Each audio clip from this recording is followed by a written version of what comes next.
مەرگ ڕێگەی نەدا کاک شێخ لەتیف درێژە بە خزمەتەکەی بدا، بەڵام لای هەمووانیش ڕوونە خزمەتێکی ئێجگار زۆری کردووە، چونکم ئەو لە ڕۆژگارێکی سەختا ژیانی خۆی نەویستووە، هەمیشە خۆی پێشکەش بە خەڵکی کوردستان و بەنەتەوەکەی کردووە.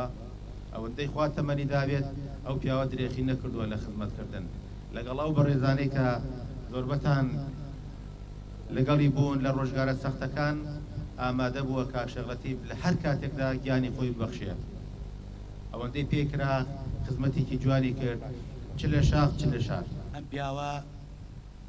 پیاوێکی بەهیمەت و ماندوو تێکۆشەری دەبەری گەرمیانە، پیاوێکە لە دوای ئەنفال پارتیزان بووە و توانیوێتی بە شێوەیەکی جوان لە دامەزراندنی ئەم بەڕێوەبەرایەتیە دەورێکی سەرەکی هەبێت. پیاوێکی خۆشەویست و گونجا و ڕووخۆشی دەبەرەکەمانە. تا مردن شانازی بەو خەباتەوە ئەکەین کە کۆمەڵێک گەنجی ئەم نیشتیمانە جوانی خۆیان بەخت کرد لە پێناو ئازادکردنی پارچەیەک خاکی نیشتیماندا. باوکی ئێمەش ئەو شەرەفەی پێبڕا یەکێک بوو لەو گەنجە دەگمەنانەی نیشتیمان. ئێمە لە سەردەستی باوکێکی خۆنەویست بۆ نیشتیمان و میلەتەکەی گۆشکراوین بە خۆشەویستی خاک و خەڵکی، وەفا و ڕێزداری و ئەمەک.